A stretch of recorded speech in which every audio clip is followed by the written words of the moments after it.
So we have about half an hour. And just to make sure, because I'm in the event industry, as are most of you, sometimes people expect there's going to be like slides or a PowerPoint or anything at the end of the keynote which you can then read back. This one, there's no sheets, there's only stories. So behind me, which may look like a fake wall, are actually boxes that contain the memoirs of every experience that we organized for events. And I'll just share a couple of them with you. Now, the first question that you may have seen in the screen was, how can we turn events into adventures? And this may well be the reason why at least I and my team do the work we do. Because at this very moment, every one of you who's sitting on the other side of the ocean or is sitting on the other side of a screen gives me one of their most valuable possessions. You're giving me your time and your attention. Now, time is a precious thing because it slips through your fingers, and in the end of the journey you will want to have more of that. So if you give me your time, probably you either trust the hosts or you may trust me a little bit. But on the other hand, for me, it means I have to be very cautious and careful because I don't want to waste your time. It's the most precious asset you have. So if you're in the event industry, every now and then you have big audiences coming in whom all trust you with their time. So there's like 100 or 1,000 people giving you 1 hour of their time. So actually you may get 1,000 hours of time every time you organize an event. So I believe that leaves a big responsibility for every event organizer out there. If people give you both their trust and their time, it's your moral ambition to turn it into the most beautiful, most unforgettable experience they've ever had. And that's our job. That's the work we do. So I hope you recognize that same feeling, that this is the core business of what we do in creating events, making the most precious time for the people who give us their hearts, time and attention. Are you with me on that? Yeah, I see thumbs up. Okay, so just for the feedback. Teun, kan jij mijn screen meer sprekers geven? Ik zie er nu 4, kan ik er ook meer zien? I was just checking with my technician who's over there, that's Teun, whom I love because he's helping me out today with this camera work. So I'll be guiding you through a couple of stories. A very small one, a one-on-one experience. I'll be guiding you to a bit bigger one that's on an event of 1,000 people. And I'll be guiding you to a different story, which is all about how can you create excitement in advance of your event. Because most people tend to look at their event as the only gem that they are sharing with their audience. But there's more than only your event. There's an entire journey towards your event. Okay, so the main question is, how can we turn events into adventures?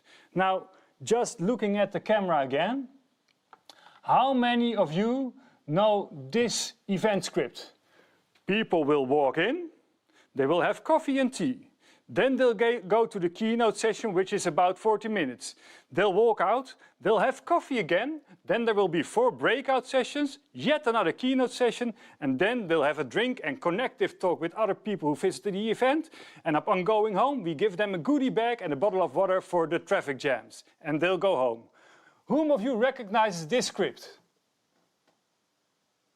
So like, this is the copy-paste script for everybody who, in my opinion, doesn't give proper attention to their audience, but just copy-paste an event over and over again. I think we should stop doing that. Taking into acknowledgement that people give you their time and attention. Well, in that specific time of 1 hour, you can say your best friend once more what he means to you. You can see I would say you can see a child being born, but that every now and then takes a bit more time. You can tell your loved ones how much they mean for you. You can do so much with the time. So just remember, upon organizing an event, you have to turn it into something beautiful. So get rid of that script. Maybe the first thing you might want to do if you start organizing a new event is find a script that you've already seen and just get rid of it and return it into an adventure. Posing the first question, which would be, if your event itself was a human being with desires, with longing, with dreams, what would be the dreams that your event has? What would be the ambition of your event? If your event had the intention to change anything in the world, and almost all events have that intention, what would be the thing that your event would want to change?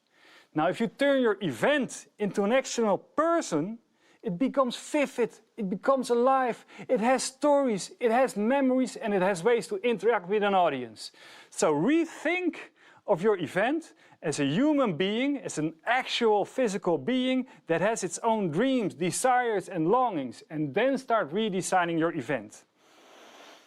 Are you still with me? Wave if you're happy. So if I have to explain to my kids, okay, what does Daddy do for work? Daddy creates treasure hunts for adults.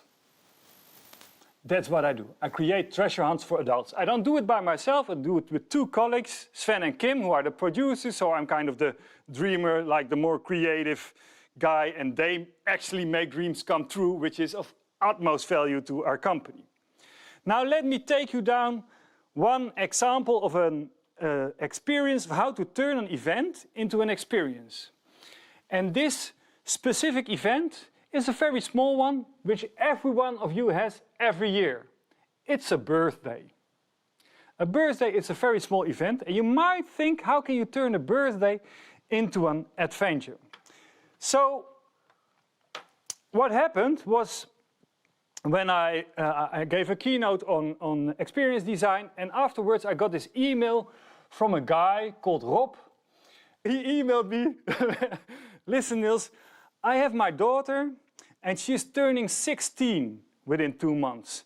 And I would want her to have an unforgettable birthday.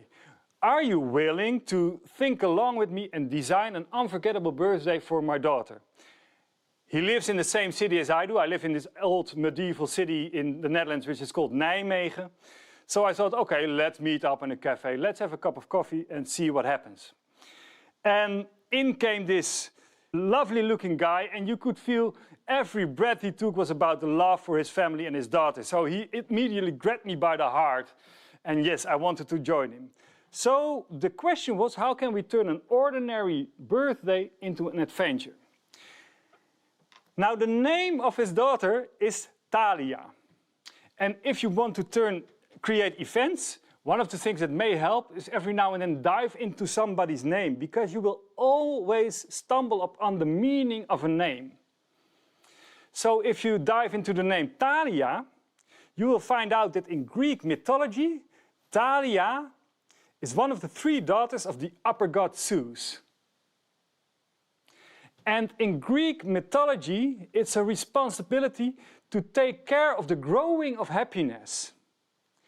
Now the real Thalia in Nijmegen is 16, and at school she gets Greek as one of her studies, and she gets history as one of her the things she has to study.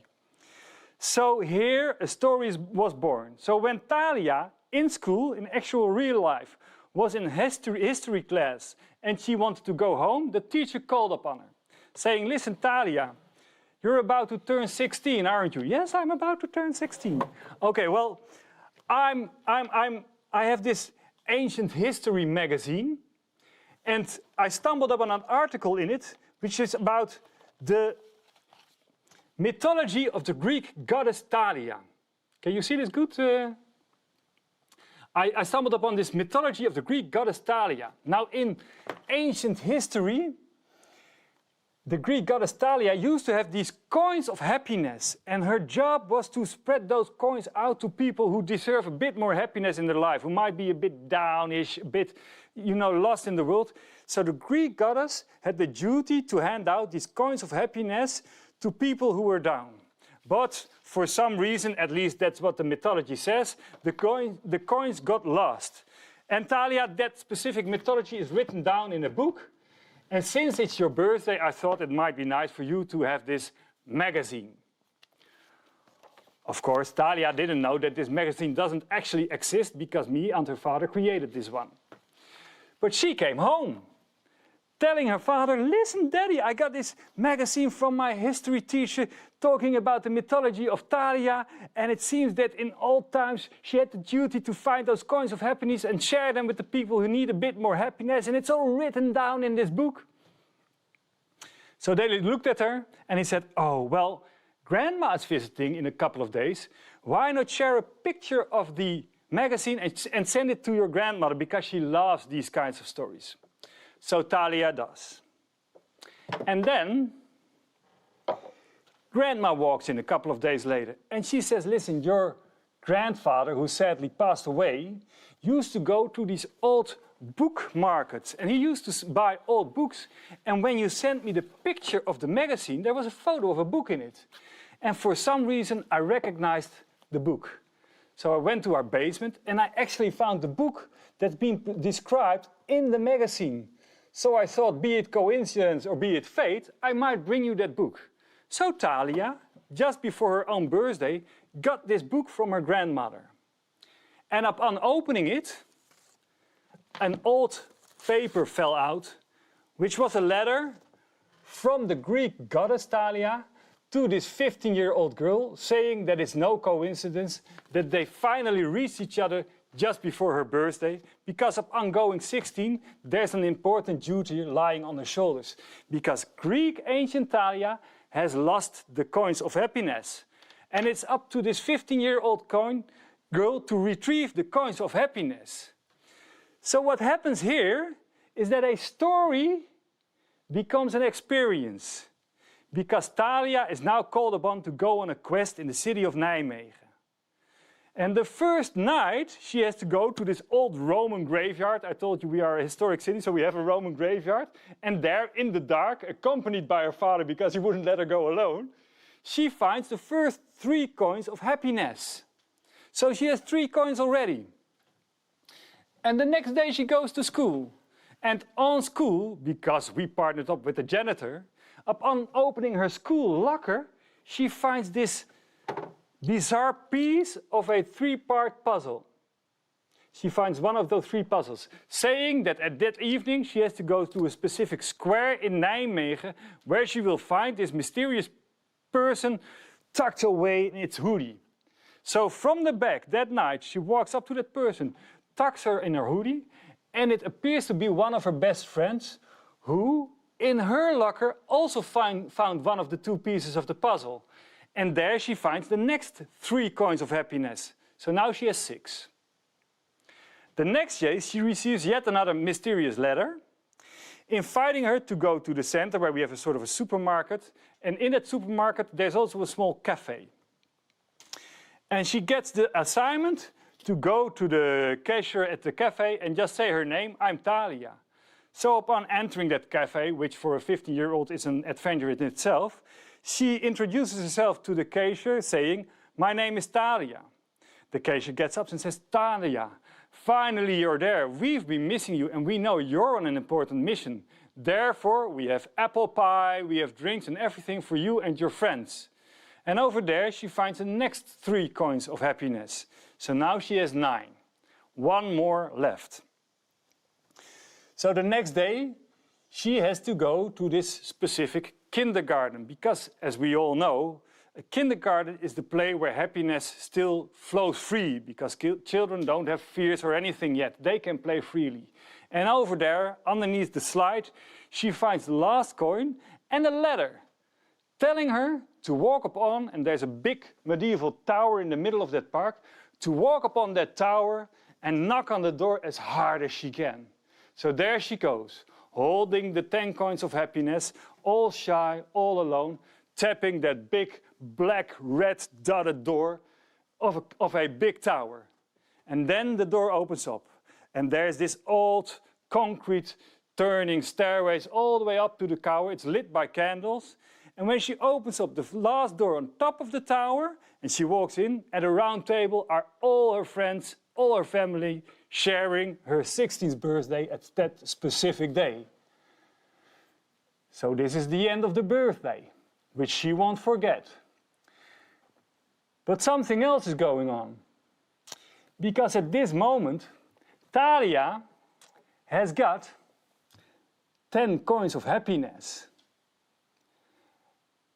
And she's got a task upon her shoulder, which is to pass these coins on to anyone whom she feels needs a bit more happiness and a bit more joy in their life.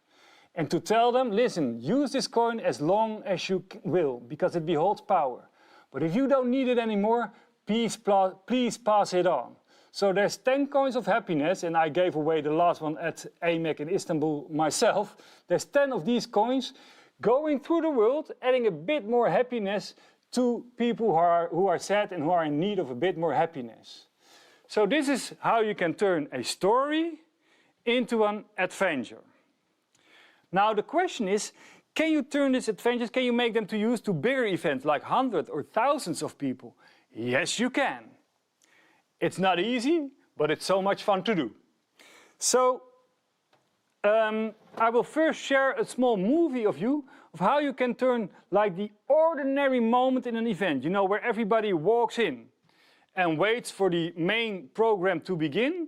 There may be a little stardust added at that specific moment. And I have one small movie that I can share with you, which is about what would happen if your phone would ring. Teun, could you start that movie?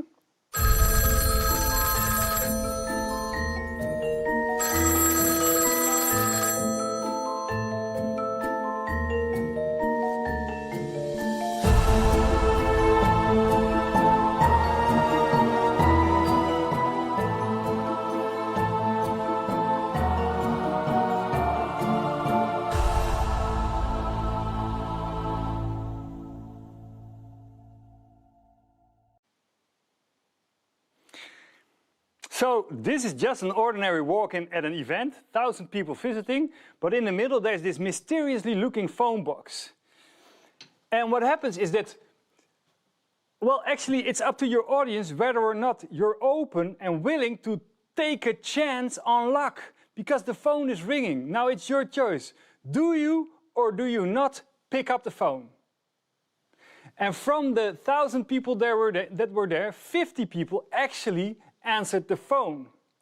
And on the other side of the line was the organizer of the event, saying that this specific event was about curiosity and leadership. And since you picked up the phone, you are obviously more curious than the rest. Look around you, they're not holding a phone. So since you are more curious than the rest, why not join a specific lunch during lunchtime and not just the main lunch?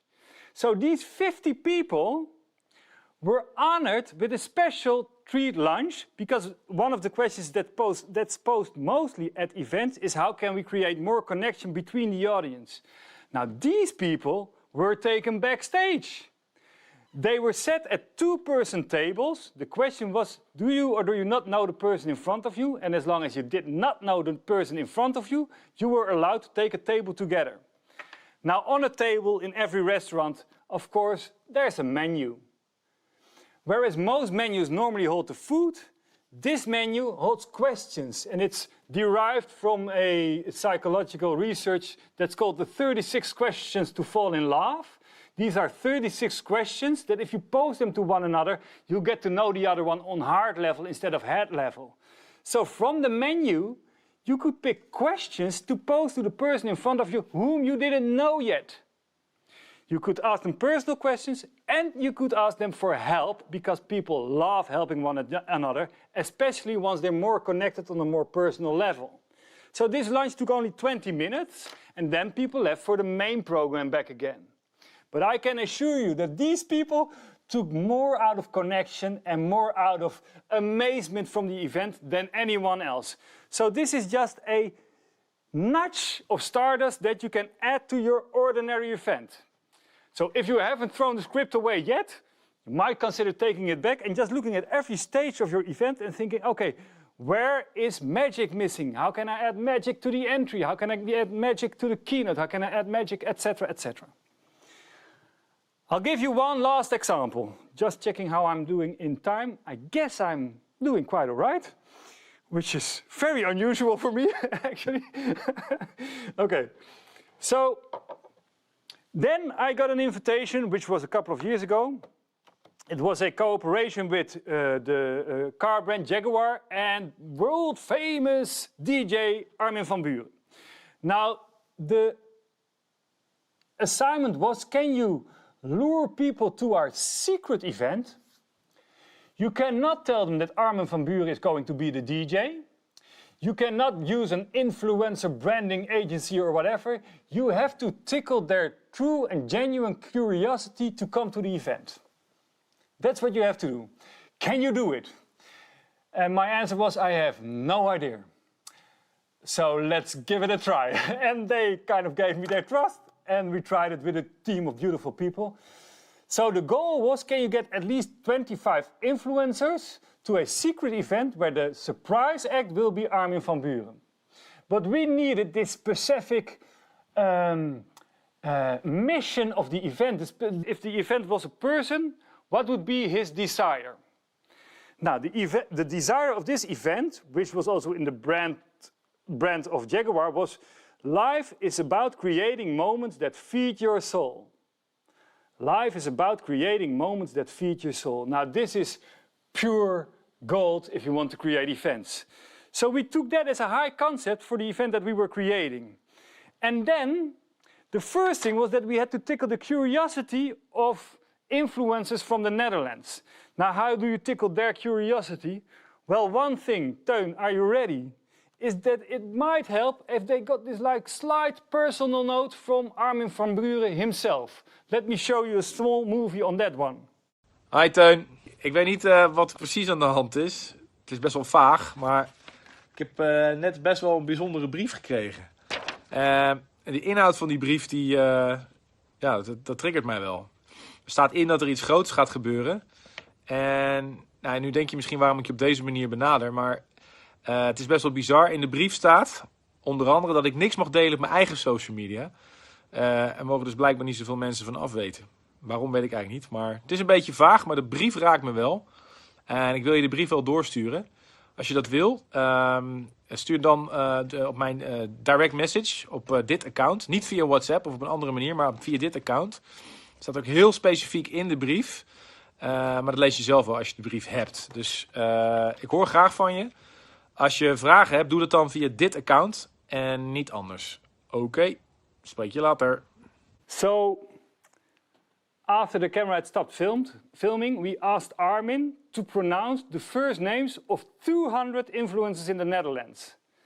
And then our editor changed the name Teun into Giel, into 200 different names. So everybody would get a personal invitation on their Instagram account by Armin van Buuren, that there's something on his way. He doesn't know exactly what, but if you want to know more, you have to join a specific Instagram account. Within one day, people started responding because they were curious. The next thing we had to ask them is there a specific postal address that we can send messages to? And we got the addresses. Not everyone was that keen. Some people said, I'm not going to join this. God knows what's going to happen to me. Most of them, however, joined. And these people received letters. And I'm just going to share a couple of those letters to you. Because what we did was we created a story. We created the story of a guy called Djembe. And Djembe is this like 60-year-old man who used to live in the high jet set in London. But he kind of felt that the world was turning the wrong way. And a bit disillusioned, he moved to Ibiza and he started this small cafe on the beach over there, thinking, okay, let's forget about saving the world. It's never going to work. But then on Ibiza, he saw Armin perform. And he realized, oh, in order to turn the world in the right direction, we haven't we don't have to address the head, we have to address the heart, and we have to literally make people move. And Armin seems to be one of the people who can do that. So he sent a letter to Armin saying, Armin, since I saw you perform, I have a little bit of hope that we can turn the world into the right direction, but you have to help me. And that's when Armin joined in. Now Djembe sent 5 letters to people at home. And I'm not going to read them all out because it's going to take too much time, but I'll just quickly go through them. So if you were to join this experience, in your home address, you would start receiving these mysterious envelopes. And this one is the one that came from Anthony. And Anthony is a guy in his 50s who's kind of given up on life. You could call it the midlife crisis. And he started looking for direction in his own life. And he ended up in this old ruins on Delphi, where the old Romans went whenever they needed advice. And there he found a specific stone which said, in life, you have to stay true to yourself. And it made him realize, in what way do I stay true to myself? So he went down to a market and he bought this little, can you see this? Now you can, this little capsule, and in that there's a little paper on which he made one specific promise to himself. What principle of life to yourself do you swear truth to? So for instance, I have one myself. If my family needs me, I'll be there. That's on mine. So that was the first letter. The second letter is about this guy, a young guy, a DJ, who kind of ran into his own burnout. He ate up all of his energy, and he ends up with this old, let's say, Indian tribe leader. And that Indian tribe leader, upon him leaving, gives him this feather with a piece of leather. And he says, this is a symbol. Because in Indian culture, we have this saying that whenever somebody travels by horse, he has to spend the night at a campfire in order to allow his soul to keep up with the pace. So ask yourself, looking at your agenda and your calendar, how busy are you? And do you allow for your soul to keep up with the pace? Just open up your agenda and skip all the bullshit that you're doing that you don't have to do. So this was the second assignment. The third one was when Djembe himself fell in love at this beautiful woman at Ibiza. But for some reason he just doubted, shall I tell her, shall I not? And eventually he goes to this hotel deciding to tell her that he loves her. But at the lobby, the person tells him that she already left. So he's too late. And in utter confusion he starts traveling the world, eventually ending up in Nepal. And there you have these flags lying from the old temples, holding the old prayers.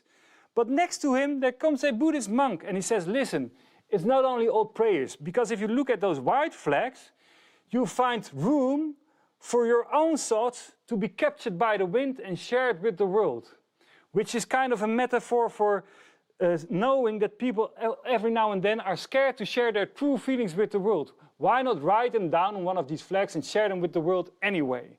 So people were asked to write down those messages. The last letter they received was a letter of a friend of Djembe, who is now with the Eskimo people. And they have this old ritual before they go on the hunt to drink. And then at night, when they drink together with their friends before they leave on the journey, they peel off the paper of the bottle. And on the inside of the paper, they write how much the other one means to them. And then they exchange the bottles, so I can carry you on my heart during the hunt, and you can carry me on your heart as long as I'm still there. So all these people were asked to write down that message. Then the last thing they got was a map that invited them to a specific location. Now here comes the fun part.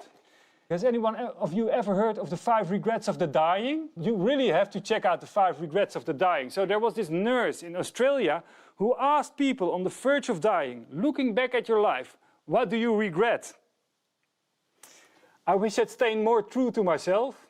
I wish I'd taken the time for the things that are of real importance. I wish I'd had the courage to speak out my true feelings.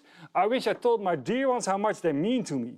And these are the 4 letters that they've already received, prompting them to create more beautiful moments in their life, creating moments that feed your soul. The 5th is, I would want that I'd chosen happiness above anything else more in my life. Now, dear audience, since you're all here, we're not sure what makes you happy, but we guess having Armin starting off a party right now might well be a good start. So here's Armin van Buuren. And that's where we started playing. I'm all sweaty because I still love this story. I'm sorry about it. So, to sum this up, because like this is only half an hour, imagine what would happen if you were to look back at or look forward towards any event that you're organizing. No longer thinking of your event that specific day as a solitary event, but the entire time from first invitation until the people actually arriving at the venue can be part of the adventure. And after the event, these people have 4 letters that are of more meaning to them than any goodie bag you can ever have. So my final question or bit of advice, since I don't have any slides to share with you, is please consider your event as a human being with longing and intentions. Forget about talking to the head with your slides or whatever. Start aiming for the heart. It's a different story. It's the power of story, it's the power of adventures, it's the power of treasure hunts, it's the power of things that people can really touch because it touches their heart. And I truly hope that the event industry is going to turn that direction. End of story.